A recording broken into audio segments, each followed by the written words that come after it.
Welcome everyone to Damanpreet physics classes. आज हम पढ़ेंगे unit vector and the vector law में से triangle law of vector addition. Vector we have already done कि vector क्या होता है। फिज़िकल क्वांटिटी जिनके पास मैग्नीट्यूड भी है एंड डायरेक्शन भी है और they both are needed to measure their effect. तो उनकी डायरेक्शन को रिप्रेजेंट करने के लिए we have a separate vector which is known as unit vector. हर बार ये लिखना कि ड्यू ईस्ट है या ड्यू हमारे पास नॉर्थ है या नॉर्थ वेस्ट है, तो हर बार उस चीज़ को लिखना वो कंफर्टेबल नहीं होता इन न्यूमेरिकल प्रॉब्लम्स। सो उसको रिप्रेजेंट करने के लिए there is a separate vector which is unit vector. और क्योंकि वो वेक्टर है उसका मैग्नीट्यूड भी होगा, तो we made that magnitude equal to 1। तो जब वो वेक्टर के साथ मल्टीप्लाई होगा तो वेक्टर के मैग्नीट्यूड को हैम्पर नहीं करेगा। So magnitude of the simple जो हमारा वेक्टर है जिसकी डायरेक्शन को रिप्रेजेंट करने की कोशिश कर रहे हैं, वो उसका मैग्नीट्यूड रिमेन्स अनऑल्टर्ड और हमारी डायरेक्शन जो है आराम से हम रिप्रेजेंट कर सकते हैं। ठीक है, तो let's discuss in detail. Unit vector जो है दिस इज़ अ वेक्टर है जिसका मैग्नीट्यूड है unity and represented by letter with a cap and उसकी डायरेक्शन है वेक्टर की डायरेक्शन। कैसे? सपोज मेरे पास ए वेक्टर है, उसके पास क्या है, मैग्नीट्यूड भी है multiplied by its direction. So magnitude को तो रिप्रेजेंट कर सकते हैं हम मॉड साइन से, ना डायरेक्शन को कैसे करें, मल्टीप्लाइड बाय ड्यू ईस्ट या ड्यू वेस्ट या वॉट एवर एक्सेट्रा। सो ये हर बार लिखने की बजाय we represented it using a cap. So हमारे पास ए कैप कितना आ जाएगा, ड्यू ईस्ट, यानी कि दिस इज़ 1 ड्यू ईस्ट, क्योंकि ये तो वेक्टर है। तो 1 क्या है, इसका मैग्नीट्यूड, ए कैप का मैग्नीट्यूड, और ड्यू ईस्ट जो इसकी डायरेक्शन थी वही इसकी डायरेक्शन है। सो हमारे पास यूनिट वेक्टर इज सिंपली एक वेक्टर जिसका मैग्नीट्यूड 1 और किसी भी वेक्टर की डायरेक्शन को मेजर करने के लिए यूज़ होता है। Let me explain you more in detail. So explaining in detail, A vector, let's take A vector. A vector क्या है, उसके पास उसका मैग्नीट्यूड A mod एंड उसकी डायरेक्शन A कैप, यूनिट वेक्टर। सो एग्जाम्पल लेते हैं, suppose A vector is 5 metre along x axis। तो 5 मीटर क्या है, दिस इज A vector का मॉडुलस यानी कि मैग्नीट्यूड। ना अलॉन्ग एक्स एक्सिस क्या है, दिस इज ए कैप। तो ए कैप क्या है, वेक्टर है ये तो उसका क्या आएगा हमारे पास, magnitude is 1 and long x axis, so 1। So अगर हम इसको लिखेंगे तो this is 5 into 1 along x axis. तो अलॉन्ग एक्स एक्सिस एंड 1 क्या है, ए कैप, एंड 5 क्या है, ए का mod, and this is your A vector. I hope it clears you कि ये हमारे पास क्या चीज़ होते हैं। Simple and simple, very basic, it is use to explain the directions rather than writing every time x के axis के along है, y के अलॉन्ग है, या नॉर्थ वेस्ट है, या मिड वे है, या whatever it is, we use just a cap. ठीक है, द यूनिट वेक्टर। नाउ अब पढ़ना है हमारे पास जो स्टैंडर्ड हमने कौन से यूनिट वेक्टर्स लिए हुए हैं, let's discuss the standard unit vectors that we have written और we have chosen our x axis के long we take i cap, y axis के long we take j cap, and z axis के long we take k cap. ठीक है, so i cap, j cap, and k cap. Be careful, they are not in capitals, they are in small case.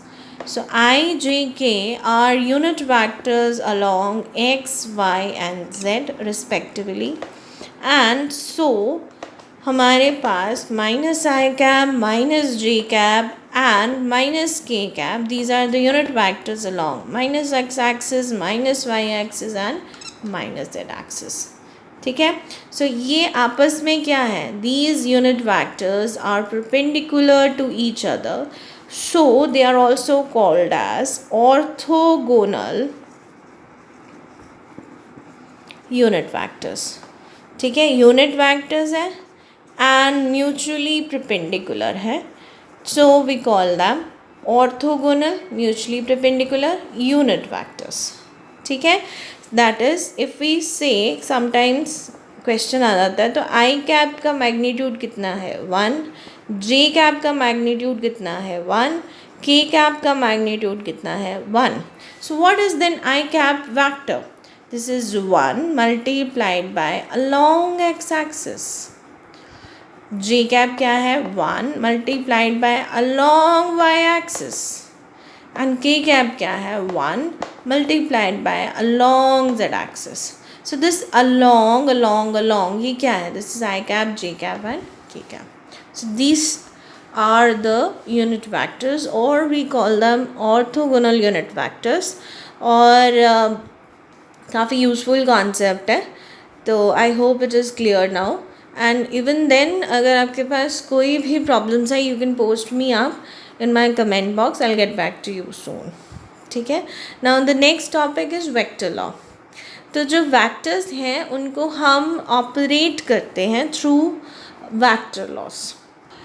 जो भी operations हैं, addition हो गया या multiplication हो गया, तो ये जो भी हमारे एडिशंस हैं they happen through vector law. Simple algebra follow नहीं होता. So one of the vector law is triangle law of vector addition. तो triangle law of vector addition क्या स्टेटमेंट देता है कि इट स्टेट्स दैट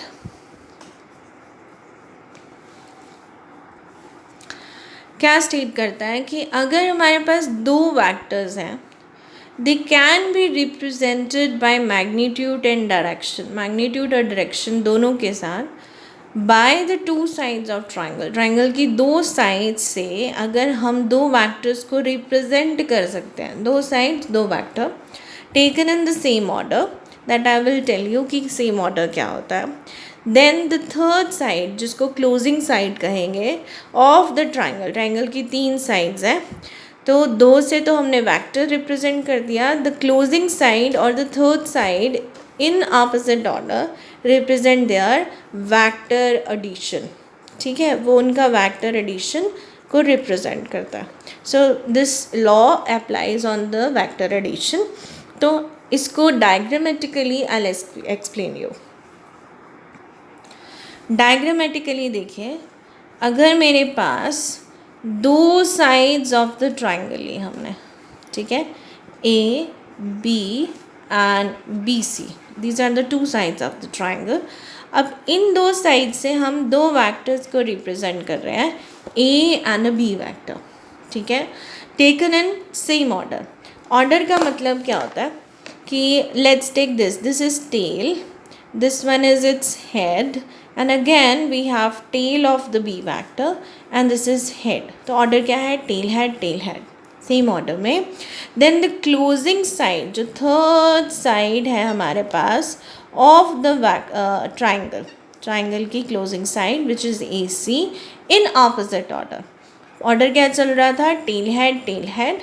तो होना क्या चाहिए था, सेम ऑर्डर होता तो टेल हेड आता, यहाँ पे हम एरो लगाते, बट इट इज़ ऑपोजिट, यानी कि we have head and a tail. तो दिस ऑपोजिट ऑर्डर में जो हमारी थर्ड साइड है A C, this represents their vector addition A plus B vector. ठीक है, so this concept is known as the triangle law of vector addition. तो vectors कौन कौन से हम ऐड कर रहे हैं, this is A vector and a B vector, ठीक है। तो इसको एक्सप्लेन करने के लिए सबसे पहले हम निकालेंगे angle theta between A and B. अब एंगल निकालने के लिए क्या लेना होता है, टेल टू टेल। तो बी की तो टेल है हमारे पास, तो ए की टेल निकालने के लिए we extend this A vector, extend कर लिया। So this is the angle theta between A and B.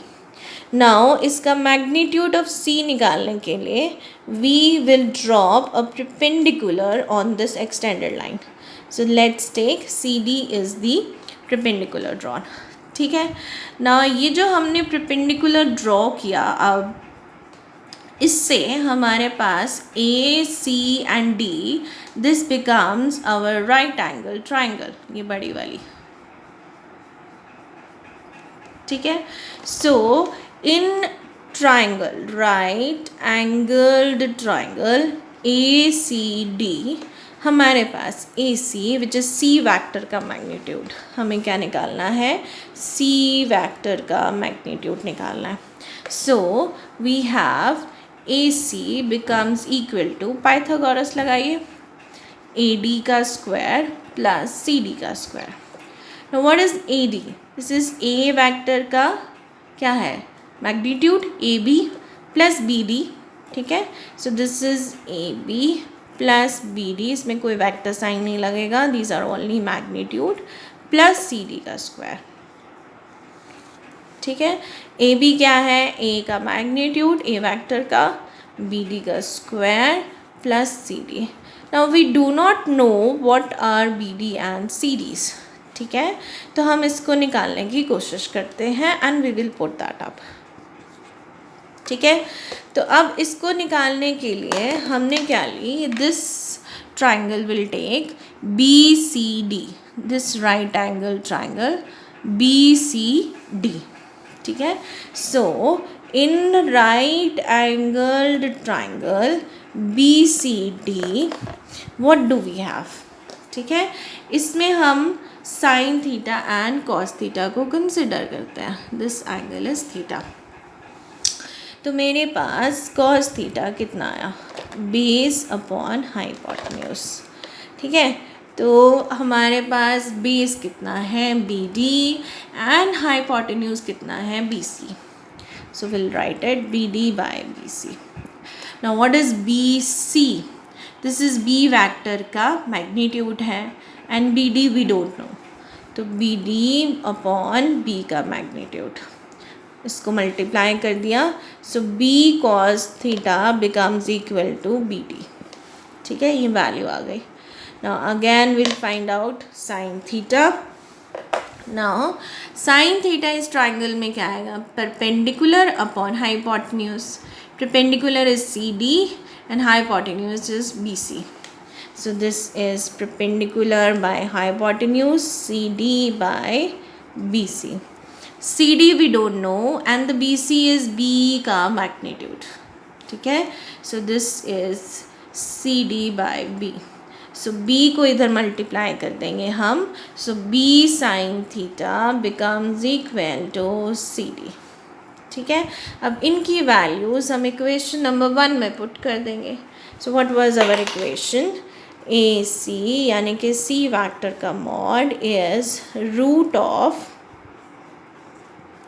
ठीक है, it is root of A plus B D का स्क्वायर प्लस सी डी का स्क्वायर, ठीक है। So A plus B D is B sine theta, B cos theta इसका square plus C D is B sine theta का square और इसका root, ठीक है। अब इसको ओपन करते हैं। सो मेरे पास सी वैक्टर का मॉड कितना आया, A plus B cos theta का square plus B sine theta का स्क्वायर, इसको खोला A square B square plus 2ab, तो ये खोल के ये आया एंड इसका स्क्वायर, ठीक है। इन दोनों में से cos square theta and sine square theta common निकल जाएगा, तो हमने कॉमन निकाल दिया, plus 2ab cos theta and A square, this value is equal to 1, we put that ये हमने पुट कर दी. So what we get is C vector का mod is A square B square plus 2ab cos theta. ये magnitude आ गया. Now the last comes is direction. Direction जो है वो हम एंगल से देंगे. Let's discuss that. Now the direction हमने सी वेक्टर के निकालने हैं. वो हम निकालते हैं by taking an angle alpha with A vector. तो हम अल्फ़ा निकालने की कोशिश करेंगे. तो कैसे निकालेंगे? This is the triangle A B C. A vector, B vector. We dropped a perpendicular D on this extended line. Theta is the angle between A vector and B vector. So इसमें बस ले लो tan theta ले लो in triangle ACD, बड़ी वाली triangle. So tan theta is perpendicular by base. Perpendicular is CD and the base is AD. ठीक है. Now this tan is not theta, this tan is alpha. ध्यान रखना. ठीक है. So tan of alpha is C D कितना आया था हमारे पास b sine theta and B D कितना आया था b cos theta. So put that values b sine theta upon A B plus B D. So कितना आया b sin theta upon AB is A and BD is B cos theta. So tan of alpha is this. So from the values जो भी हमारे निकलेगी हम alpha निकाल सकते हैं. I will teach you using the log tables how to find out these alphas when your value is given. ठीक है. there are inverse functions for doing that. I'll give you in a detail overview कि कैसे हम inverse functions को use कर सकते हैं. So any doubts you can post up and please subscribe the channel if you have not done it yet. And thank you so much for watching Damanpreet's physics classes. Keep watching. Thank you.